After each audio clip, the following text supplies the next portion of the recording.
Mis hermanos, Dios les bendiga.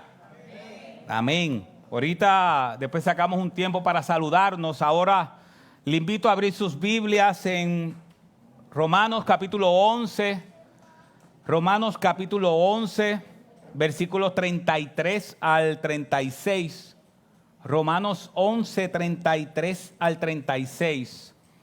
Así que, aunque saldrá en las pantallas de la Biblia Las Américas, pero es importante que siempre aquellos que tengan Biblia puedan buscarlo en sus Biblias. Romanos capítulo 11, versículos 33 al 36.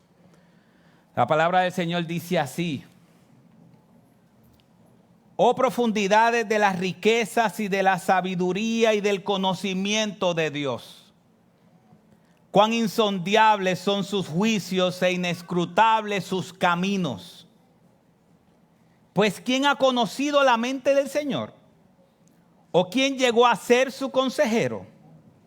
¿O quién le ha dado a él primero para que se le tenga que recompensar? Porque de él, por él y para él son todas las cosas. A él sea la gloria para siempre. Amén. Señor, para ti es la gloria para siempre. Padre, háblanos por medio de tu palabra. Trae salvación a aquellos que no tienen y edifica a tu pueblo. En el nombre de Jesús. Amén. Y amén. Pueden sentarse, mis hermanos. Llevamos meses hablando de Romanos capítulo 1 al capítulo 11. Y Romanos capítulo 1 al capítulo 11 habla la parte teológica. Habla la parte teológica. Nos habló de la salvación que es por medio de la fe. Nos habló de que todos estamos perdidos, pero solamente en Cristo hay salvación. Hablamos de que la salvación no es simplemente por nacer judío, sino que hace falta la obra de Cristo para la salvación. Y en el capítulo 12, Pablo va a hablarnos de partes prácticas. Así que Romanos capítulo 1 al 16 se divide en dos partes, lo dijimos al principio. La parte teológica del 1 al 11 y la parte práctica del 12 al 16. Pero Pablo, antes de pasar a la parte práctica que veremos la semana que viene, de cómo se vive la teología, Pablo nos muestra una doxología. Una doxología. ¿Y qué es una doxología? Saldrá a las pantallas lo que significa la palabra doxología. La doxología es la ofrenda de adoración a Dios en admiración, amor y alabanza, exaltándolo, glorificándolo y proclamando su grandeza en adoración humilde. Eso es una doxología. La doxología es una expresión que nace de un corazón cuando ese corazón puede ver las verdades de Dios. Eso es la doxología. Es como cuando una persona está viendo algo y dice, wow, qué grande es esto. Wow, qué impresionante es esto. Eso es una doxología, lo que está haciendo Pablo. Pablo está reflexionando en la grandeza de Dios. Y esa reflexión de la grandeza de Dios lo lleva a una admiración, a un amor y a una alabanza y comienza a exaltar a Dios conforme a todo lo que él ha entendido. Así que cuando hablamos de doxología, el autor sigue diciendo, el diccionario dice, la teología no puede lograr progreso verdadero sin el espíritu de adoración. La doctrina y la doxología van juntas. La adoración divorciada de la sana doctrina degenera en emocionalismo superficial. La doctrina divorciada de la verdadera adoración cae en intelectualismo árido. ¿Qué significa esto? Que cada vez que nosotros conocemos más a Dios, nuestro corazón y nuestra alma deben ser distintas. Hay gente que quiere simplemente provocar alabanzas emocionales. Y hay muchas personas que cuando llegan a un lugar y empiezan las alabanzas y la música, las emociones comienzan a levantarse, a aflorar y comienzan a cantar y a cantar y a cantar. Hay algunos que hasta comienzan a correr en las iglesias. Hay videos por YouTube, miles de videos de eso. Hay personas que empiezan a correr y si está el bautisterio lleno, terminan dentro del bautisterio en el tiempo de alabanza. Pero ¿sabes qué pasa cuando salen de las puertas? ¿Cuánto le dura esa alabanza del alma? No le dura nada. Porque esa alabanza yo las comparo con las batidas dietéticas. Perdónenme a aquellos que beben batidas dietéticas. Las batidas dietéticas, cuando sustituyen una comida, usted sabe que usted se la bebe la batida dietética. Y la primera media hora, ¿cómo usted está? Jaltito, lleno. Pero ¿qué pasa a la hora y media? Y a las 2 horas, ¿cómo está ese estómago? Crujiendo. ¿Por qué? Porque las batidas dietéticas no te van a llenar como te llenaría un plato de comida. Obviamente yo no soy ¿cómo es nutricionista, esa no es mi especialidad. De Jafo sí, pero mía no. Pero pasa lo mismo cuando las alabanzas no vienen por una reflexión de nuestra mente y nuestra alma de la grandeza de Dios. Cuando nuestras reacciones de alabanza vienen por el piano, por la batería, por los cánticos y no por la letra que tienen los cánticos, vamos a tener un problema. Pablo no es ese hombre frío que simplemente conoce a Dios. Pablo está alabando a Dios cuando él reconoce la grandeza de ese Dios. Y eso es una doxología. Y Pablo, de los versículos 33 al 36, nos va a dar una de las doxologías más famosas de la Biblia. Y una de las cosas que Pablo hace es que cuando Pablo ve la salvación del creyente, cuando Pablo ve que la salvación es por gracia, que la salvación es un regalo. Y yo sé que lo dije el domingo pasado. Pero es importante reconocer que la religión puramente y verdadera cristiana es la única que habla de una salvación por gracia, por regalo de Dios. Todas las demás religiones tú tienes que hacer algo para ganarte la salvación. La religión verdadera, pura, como dice la Biblia, es aquella que es por gracia. Es aquella que uno reconoce que no puede hacer nada para ganársela, que solamente Dios la puede ganar por uno. Él la ganó en la cruz del Calvario por nosotros. Y Pablo está reflexionando en eso. Aunque el capítulo 11, versículos 33 al 36, puede ser la reflexión de lo que él ha venido diciendo desde el capítulo 1. Y esto es importante porque él está diciendo, en el capítulo 1 él no habló que todos estamos bajo condenación, que todos estamos bajo ira de Dios. El capítulo 2 en adelante le está hablando a los judíos, si ustedes no creen en Cristo también están condenados. Y después de hablar todo eso, él termina diciendo, pero Cristo vino a salvar los pecadores. Cristo vino a salvar los pecadores en la cruz del Calvario y a morir por ellos. Y cuando Pablo reflexiona en todo eso, él termina admirando la grandeza de Dios. Y lo primero que Pablo nos va a enseñar aquí, y ojalá que hoy nosotros salgamos impresionados por esa grandeza. Lo primero que Pablo nos enseña es quién es Dios. ¿Quién es Dios? Si puede buscar su Biblia en el versículo 33, también saldrá a las pantallas.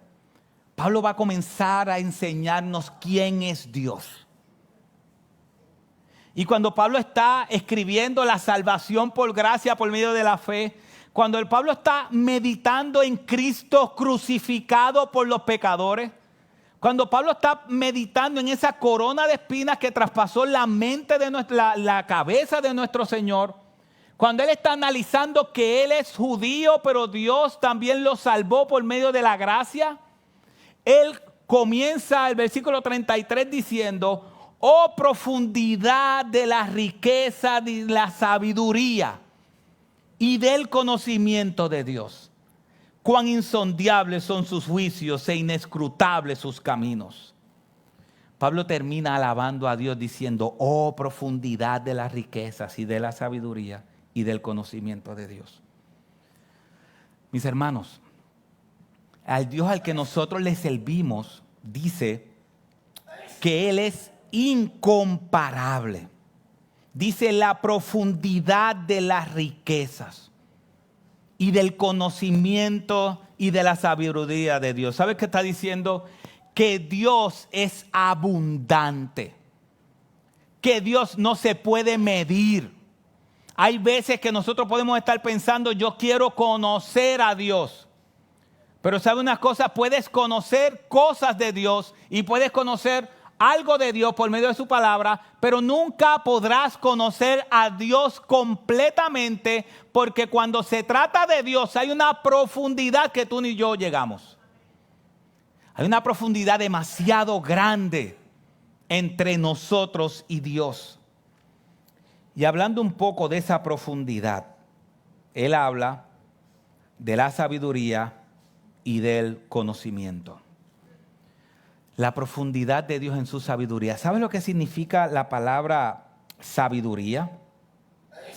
La palabra sabiduría significa que Dios es el que escoge las mejores metas y los mejores medios hacia estas metas. Y esto es importante.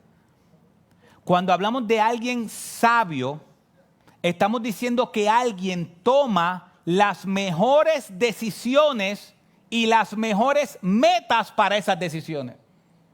Así que cuando Dios está hablándonos a nuestra vida y Él escoge cosas para nuestra vida, son las mejores decisiones. Hay una diferencia entre conocimiento y sabiduría. ¿Usted no ha visto gente que conoce cosas, pero a la hora de aplicarlas no sabe cómo aplicarlas?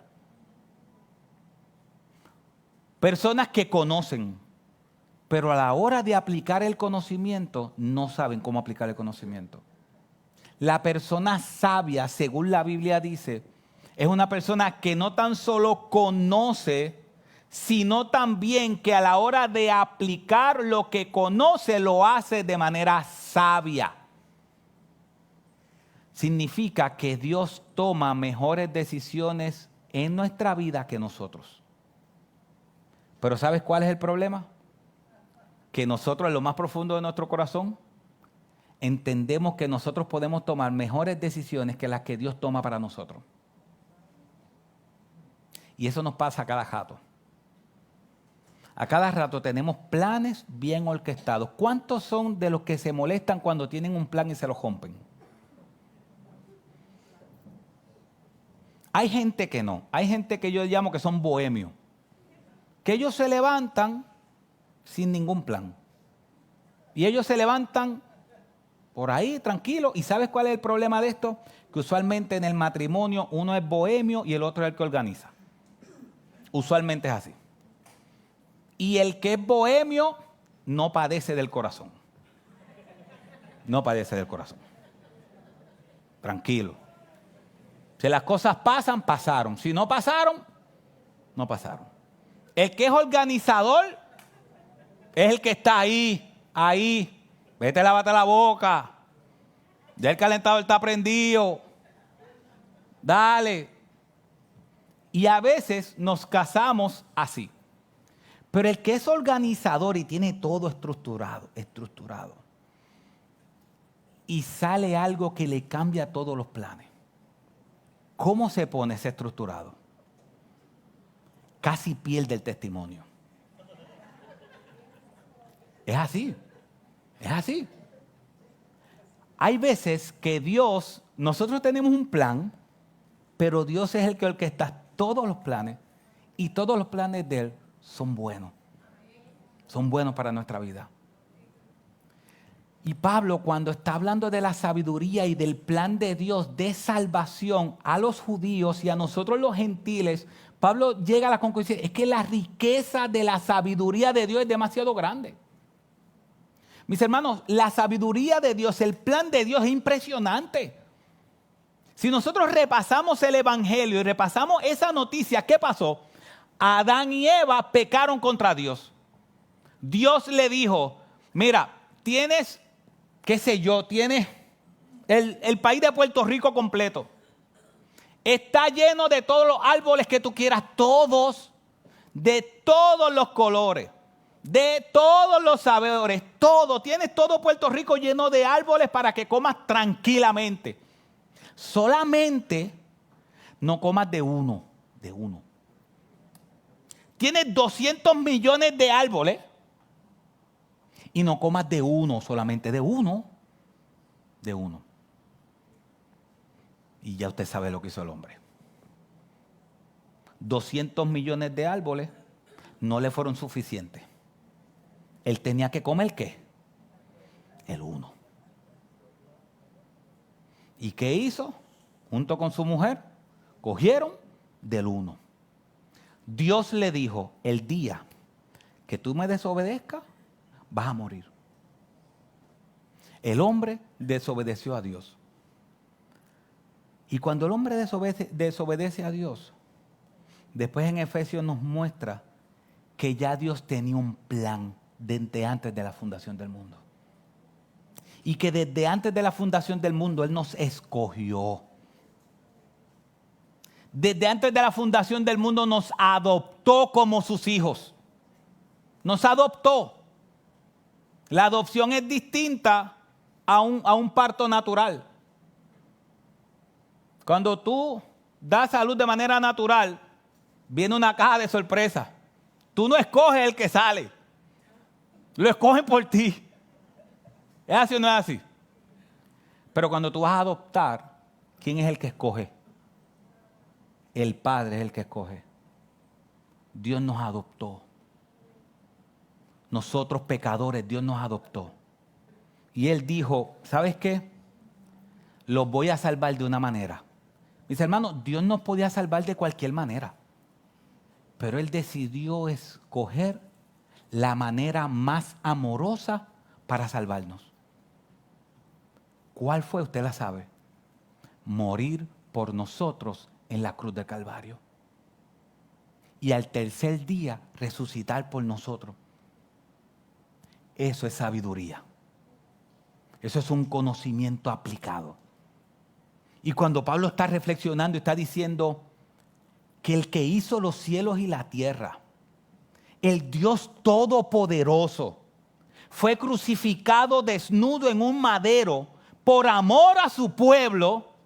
Pablo termina diciendo, oh, qué profundidad y qué riqueza de la sabiduría de Dios.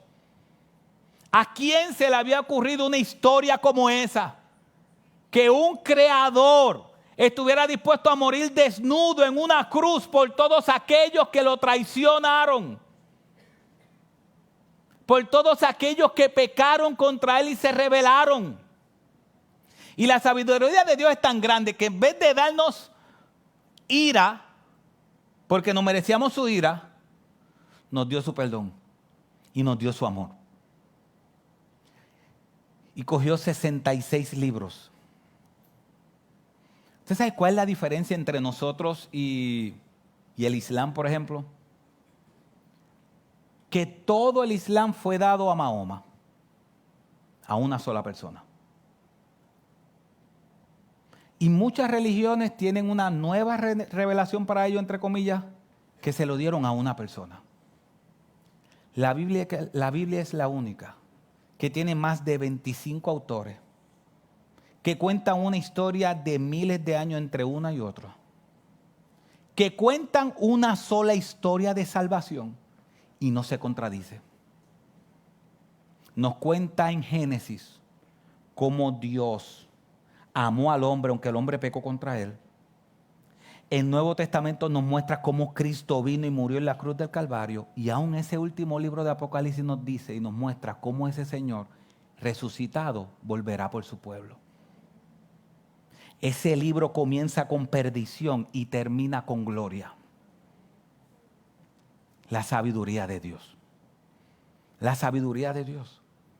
Y cuando Pablo habla de esa profundidad, no tan solo habla de la profundidad de la sabiduría, sino que habla también de la profundidad del conocimiento. Si nosotros vemos el conocimiento, yo voy a detenerme un poco en el conocimiento, y esto es importante. Mire el conocimiento. Veremos, va a ver que Romanos 16, 27, Pablo vuelve a hablarnos de la sabiduría y lo tocaremos cuando llegue ese texto. Pero yo quiero que miremos qué es el conocimiento.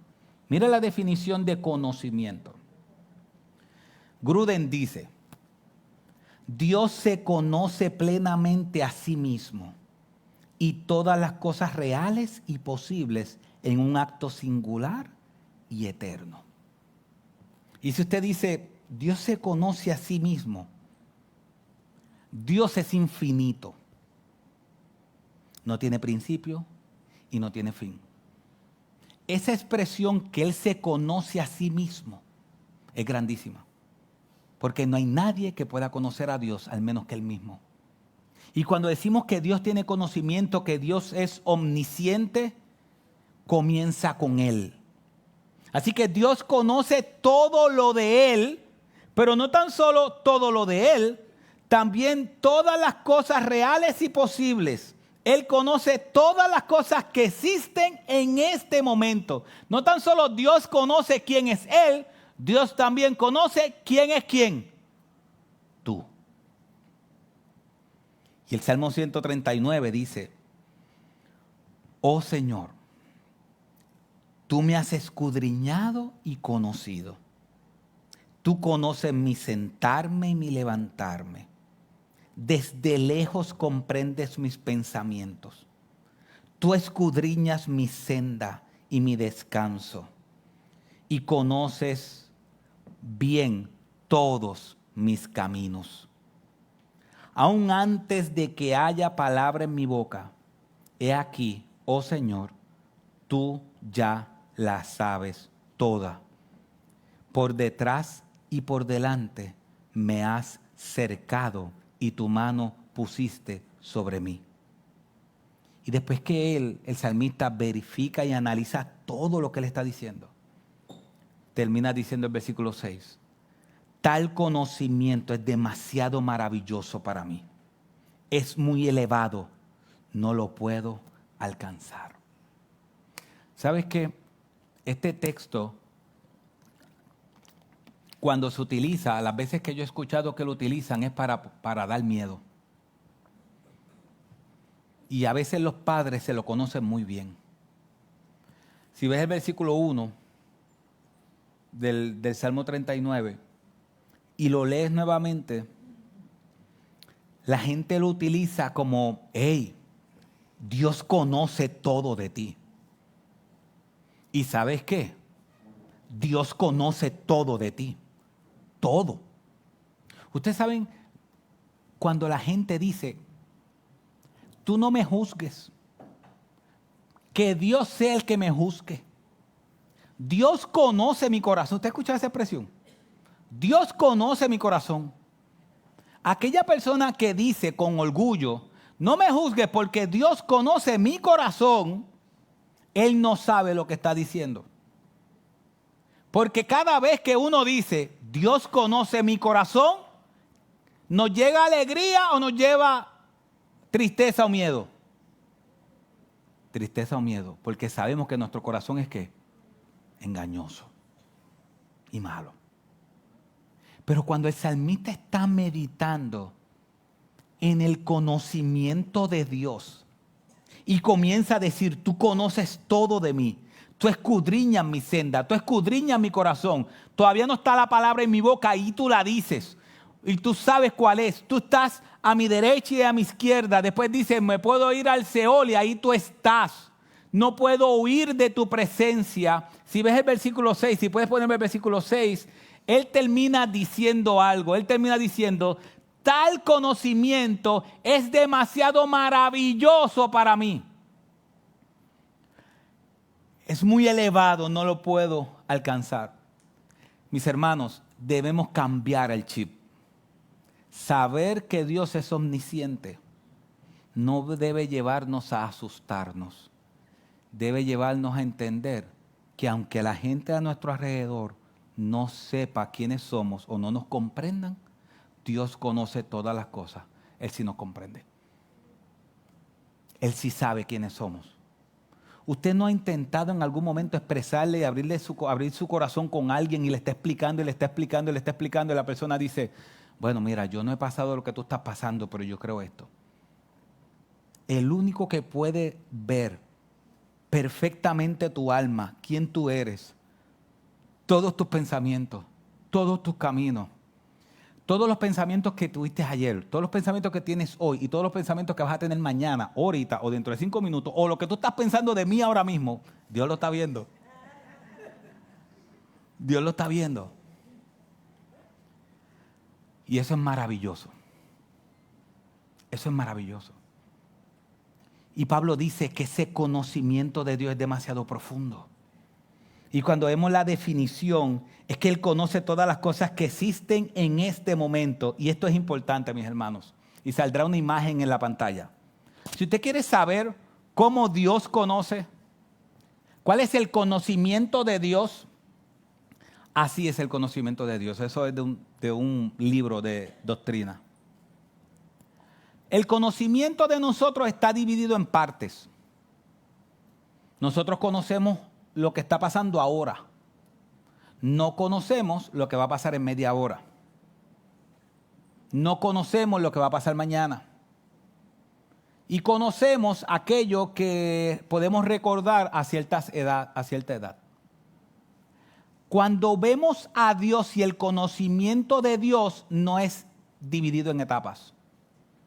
Por eso cuando Él dice la definición que Dios conoce todo lo que existe en un momento, lo que estamos diciendo es que en este mismo momento, este mismo instante, si usted viera a Dios, si nos imaginamos a Dios en este mismo instante, Dios tiene delante de Él la creación, la vida de Cristo, el 1999, el juicio final, el día que te casaste, el día que todos los días de tu vida y todos los días de la vida de Adán y todos los días que han existido desde la creación hasta el último día, Él los tiene en este momento delante de Él.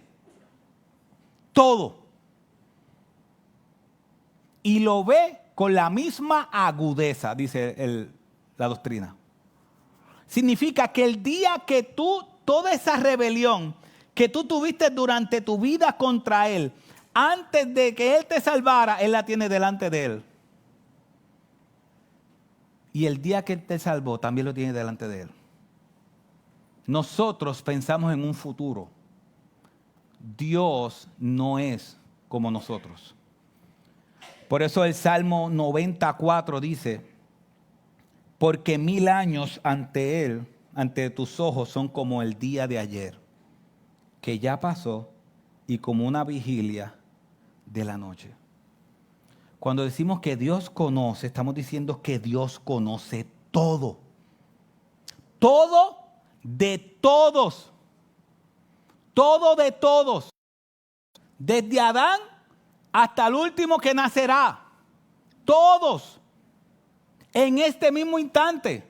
¿Y sabes cuál es su grandeza, que es inexplicable? Cómo Él no está dividido en tiempo, pero aún así actúa en el tiempo. Eso es demasiado grande. Él tiene, imagínense que Él no tiene dividido en su vida o delante de Él los años, los días, los meses, los minutos, las horas, los segundos. Él no lo tiene dividido. Él lo tiene todo delante de Él. Pero Él actúa en el tiempo. Él hace 19 años decidió actuar y salvarme a mí. Y aunque Él tiene todas las cosas delante de Él, Él actúa en el tiempo, y el día que Él ya estipuló, te salvó y te bendice cada día. Aunque Él está fuera del tiempo. ¿Qué más yo te puedo decir de eso? Profundidad de su conocimiento y de sabiduría. Demasiado profundo. Demasiado profundo. La mente de Dios. Por eso es cuando Él le dice, es que tus caminos no son mis caminos. Es que tus caminos son más altos que mis caminos. Y cuando cuando ustedes saben, cuando Samuel iba a ungir a un rey, cuando Samuel iba de camino a ungir a un rey, y salió el hijo mayor o otro hijo de Isaí, el papá de David, y salió y Samuel lo vio y dijo, este es el rey, este es el hombre, alto, fuerte, este es. Y Dios, como si lo tocara por el hombro, dice, David, no es, Samuel no es, no es. No es porque tú buscas lo de afuera, lo que se ve. No mires su parecer, porque esas cosas yo ¿qué? Las desecho. Lo que este mundo exalta, lo que este mundo vive, que es la belleza externa, no estoy diciendo que no es importante, pero lo que se ha convertido en el Dios de esta época, Dios lo desecha. Y Dios le dice a Samuel, yo no miro lo alto de su parecer, esas cosas yo las desecho. Él dice, yo no miro lo que miran los hombres, porque los hombres miran lo que está delante de ellos. Pero él dice, pero yo miro el corazón. Yo miro el corazón. El problema es que no puedes engañar a Dios. Dios sabe cada uno de tus pensamientos. Puedes engañar a la gente que está alrededor tuyo, pero no podemos engañar a Dios. Y gloria a Dios por eso. Porque no hay por qué engañarlo. Podemos ser sinceros delante de Él y decirle nuestras luchas, decirle nuestros problemas. Es como si Dios se sentara con nosotros los creyentes y dijera, ¿para qué intentas engañarme? Yo sé que la cara que estás poniendo es una cara superficial. Yo conozco tu alma, yo conozco tu corazón. Yo lo conozco. Conmigo puedes ser realmente quien tú eres. No tienes que aparentar. Entonces es importante que cuando Pablo está pensando en Dios, está diciendo, es que es demasiado grande. Y si vemos el versículo 33 nuevamente, que saldrá a las pantallas, dice, oh profundidad de la riqueza y de la sabiduría y del conocimiento de Dios, cuán insondiables son sus juicios e inescrutables sus caminos, cuán insondiables. Esa palabra insondiable es que son irrastreables, no se pueden rastrear. Por más que tú intentes, no puedes. No puedes. Yo quiero conocer a Dios completamente, no puedes. Porque para poder conocer a Dios completamente tienes que ser Dios, porque solamente Él se conoce a sí mismo.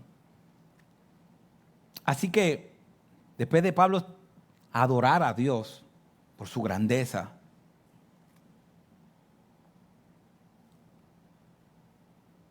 es importante esto, mi hermano.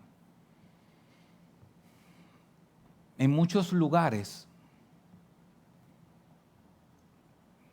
o muchas iglesias, la adoración gira en torno al hombre. Las alabanzas giran en torno a cómo el hombre se siente.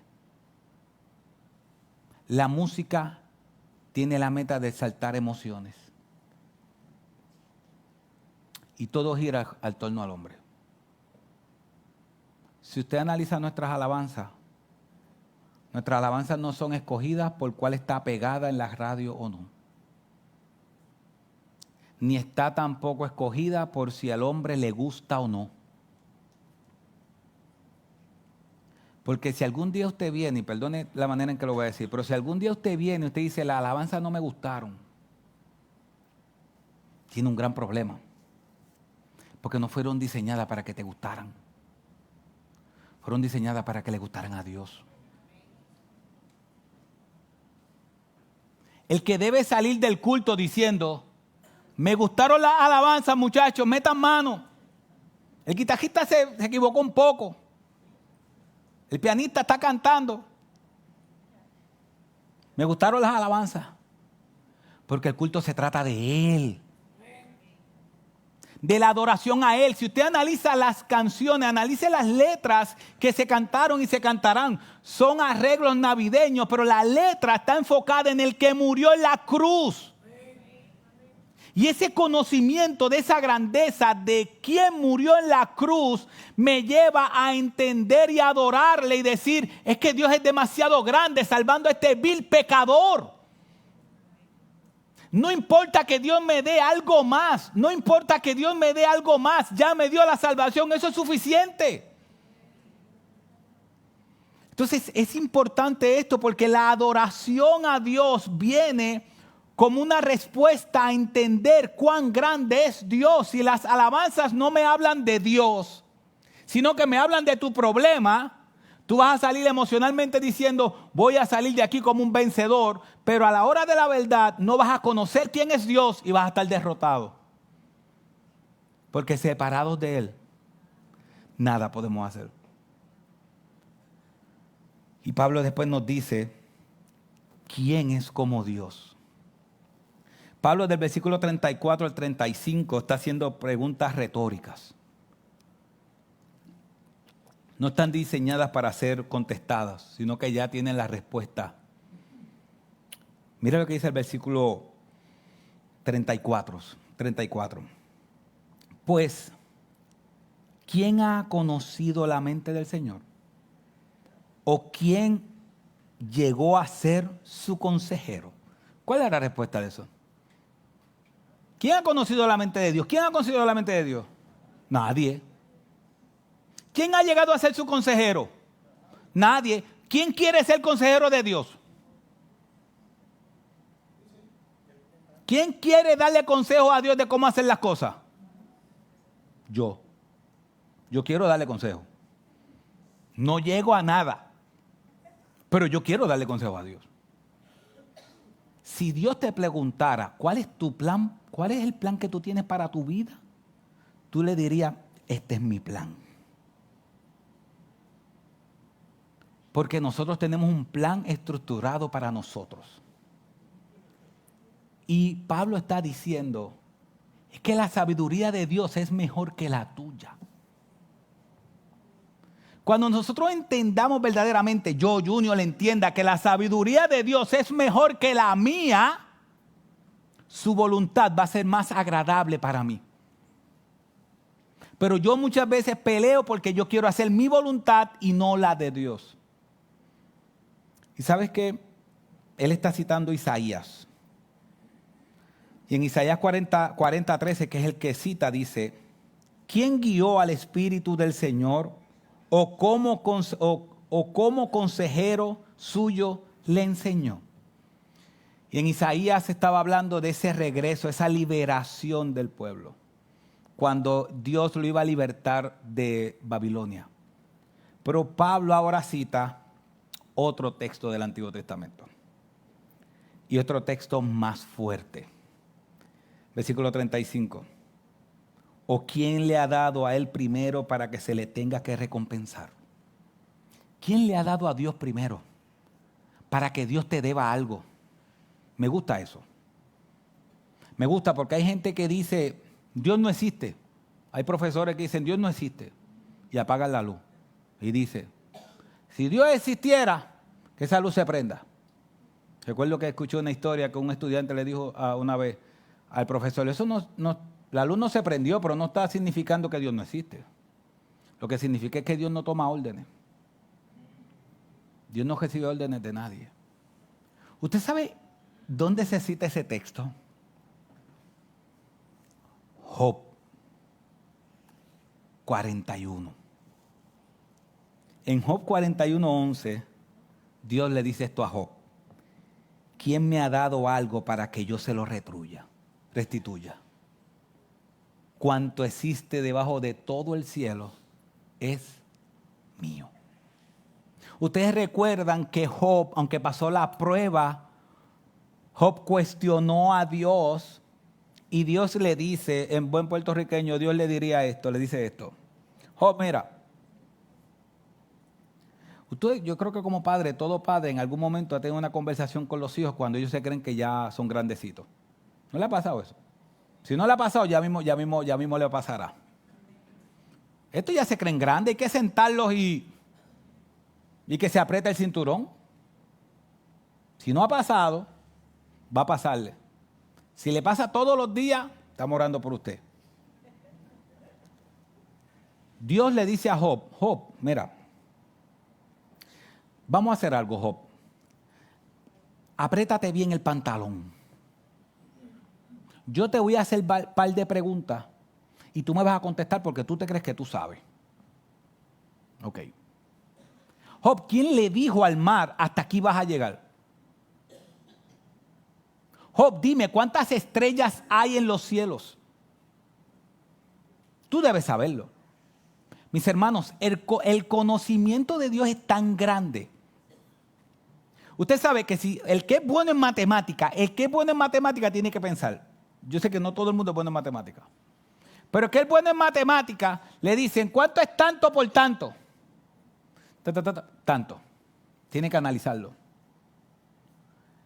Dios, el conocimiento de Dios es tan elevado que si usted le pregunta a Dios cuántos granos de arena hay en el mar, Dios no tiene que pensarlo para decirle la cantidad. Dios le dice la cantidad es esta, porque Él conoce todo. Y Él le está diciendo a Job, Job, mira las estrellas, dime cuántas estrellas hay en el cielo. Tú debes saberlo. Al final, Él desde el capítulo 38 hasta el capítulo 41, si no me equivoco, Dios le está demostrando a Job que no hay nadie más grande, no hay nadie más poderoso, no hay nadie como Él. Y en ese versículo, capítulo 41, 11, Él dice, y quiero que sepa algo, ¿quién me ha dado algo para que yo se lo deba? ¿Quién ha sido lo suficientemente grande que me ha dado algo a mí? ¿Quién me ha hecho un favor a mí para que yo se lo tenga que dar? A veces nosotros creemos que nos merecemos las cosas. Y a veces nosotros creemos que nos merecemos las bendiciones de Dios. Y Dios contesta y le dice a Job, pero ven acá, ¿quién me ha dado a mí prestado primero para que yo le tenga que devolver? Él dice, cuanto existe debajo de todo el cielo es mío. Así que Pablo le está diciendo a ellos, ¿quién le ha dado a Dios primero para que se le tenga que recompensar? ¿Cuál es la respuesta? ¿Quién le ha dado a Dios primero para que se le tenga que recompensar? ¿Quién? Nadie. Nadie. Por eso Pablo termina diciendo, versículo 36, porque de Él, por Él y para Él son todas las cosas. A Él sea la gloria para siempre. Amén. Nada de lo que tenemos es nuestro. Todo es de Él. Todo lo que tú tienes es de Él. El problema es que nosotros actuamos como si fuéramos los dueños, pero nosotros somos los dueños. Todo lo que tenemos es de Él. Todo lo que tenemos es para Él.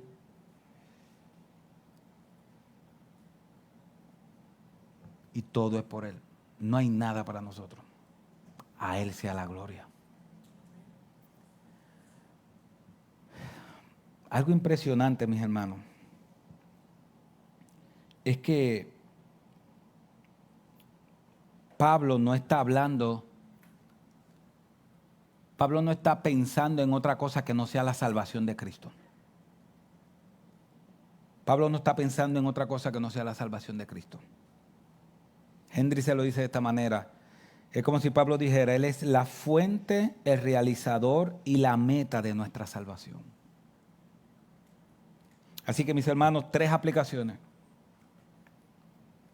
y terminamos. Pablo está analizando el Evangelio. Y Pablo está diciendo que el Evangelio número 1 debe causar en nuestras vidas adoración. El Evangelio debe causar adoración. El Evangelio debe causar en nuestras vidas un wow. Dios me salvó. El Evangelio debe llevar nuestra mente a la alabanza y a la adoración. La doctrina sana nos lleva a una doxología. La doctrina no sana nos lleva a un tiempo de alabanza simplemente. Pero alabanzas al hombre. La doctrina sana nos lleva a la doxología, a reconocer en nuestra alma la grandeza de Dios. Pero ¿sabes cuál es el problema mío? Quizás también es el tuyo. Que nos impresionamos muchas veces más por la creación antes que por el Creador. Romanos capítulo 1 dice que el pueblo adoró más la creación antes que el Creador. Y hay veces que tú y yo hemos visto cosas grandes. Y hemos dicho, wow. Y quedamos impresionados. Cuando Pablo está llevando a la adoración, está diciendo cuán grande es Dios, no lo está diciendo porque está viendo el cañón del Colorado, ni está viendo montañas. Lo más seguro Pablo lo está diciendo y lo ha reflexionado estando preso en una cárcel. Y estar preso en una cárcel en Roma, como él estuvo, no en ese momento, lo estuvo después, no es la cárcel de Puerto Rico, donde tienen 3 comidas garantizadas, donde algunas federales tienen aire acondicionado. No, las cárceles allí no eran así. Y yo me imagino Pablo quizás en Efesios, hablando de la salvación. En Efesios capítulo 3, Pablo termina en otra doxología cuando Pablo está hablando de la salvación de Dios. Y Pablo está preso. Y en otras cartas Pablo estaba preso, no en Romanos, pero en otras cartas Pablo estaba preso. En un lugar donde está el excremento de la gente. En un lugar donde no hay luz. En un lugar donde está hecho de piedra. Donde no te puedes, si nadie te lleva comida, no comes. Donde no se bañan. En un lugar que nosotros diríamos asqueroso.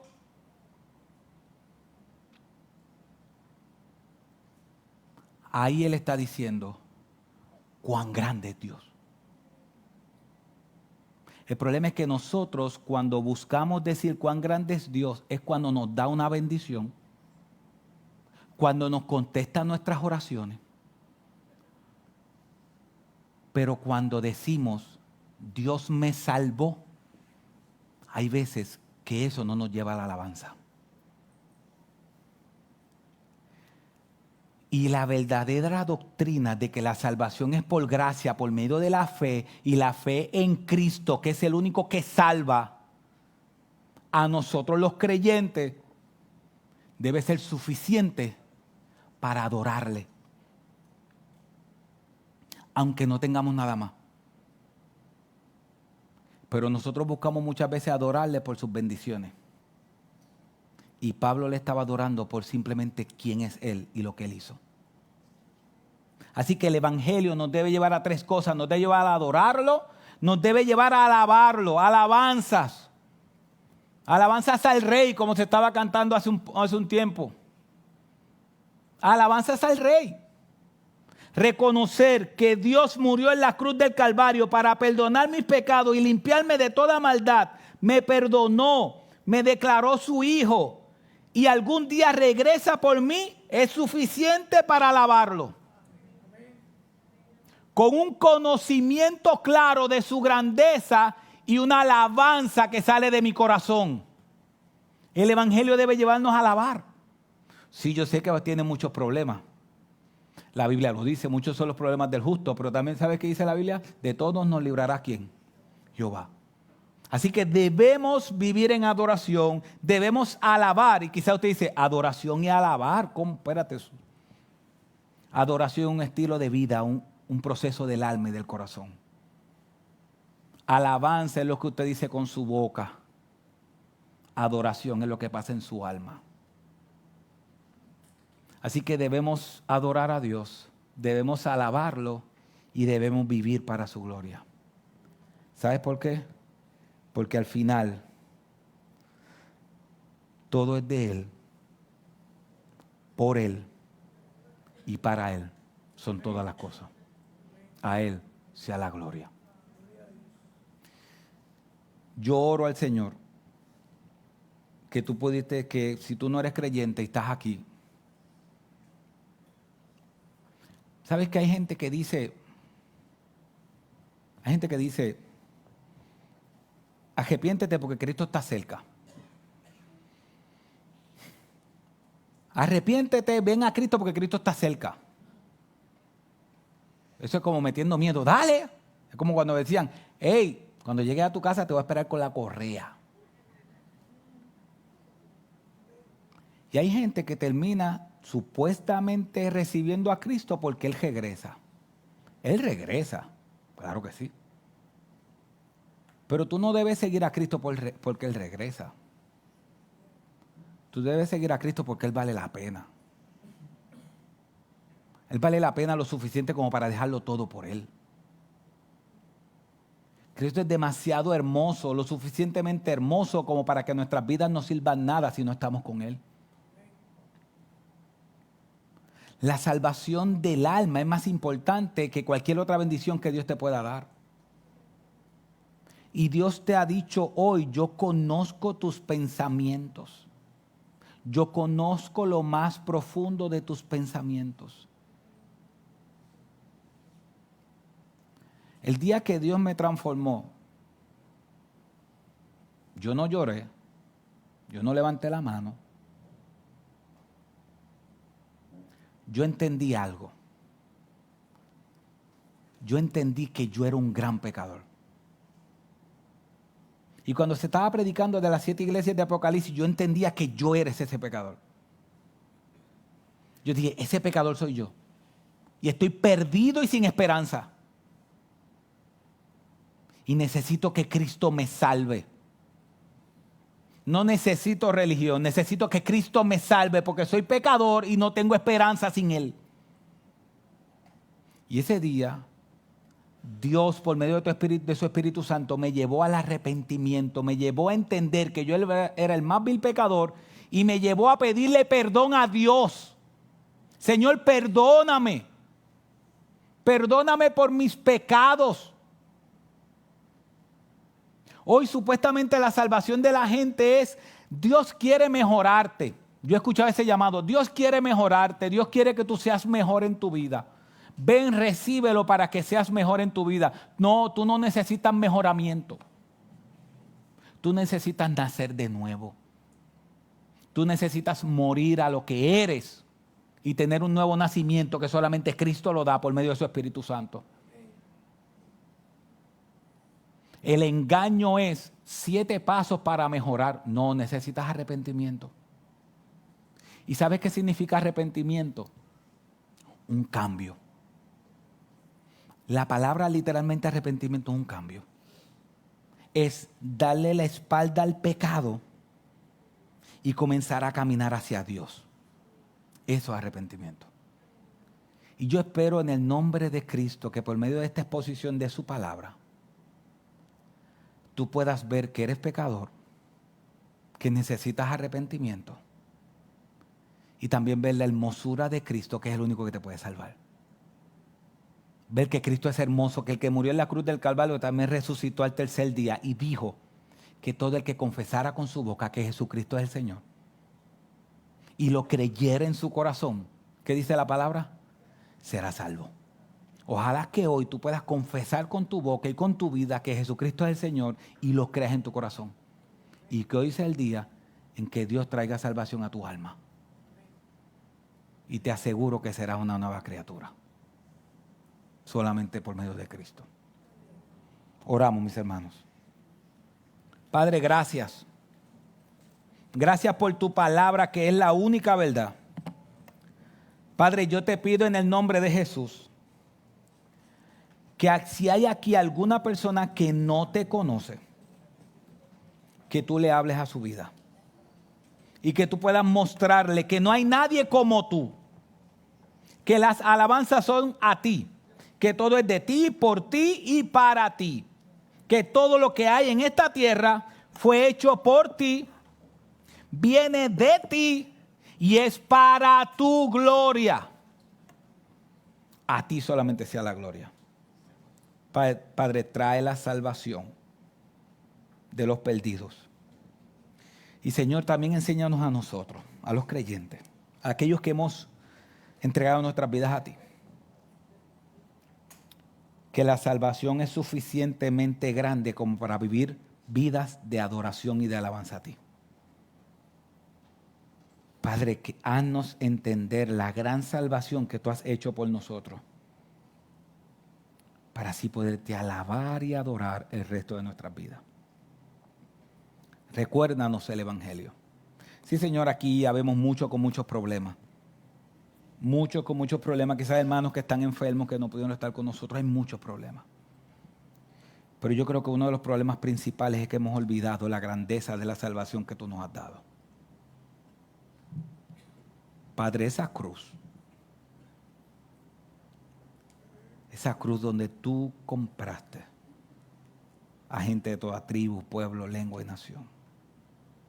Padre, gracias, porque aunque sabemos que la Navidad no se efectuó un tiempo como este, podemos celebrar que tú te hiciste carne y que naciste en un pesebre humilde para salvarnos. Padre, gracias. Y que por medio de este recordatorio, de tú encarnándote y haciéndote siervo, nosotros podamos reconocer eso y podamos adorarte en espíritu y en verdad. Señor, gracias. Gracias por recordarnos tu salvación por medio de Cristo. En el nombre de Jesús. Amén.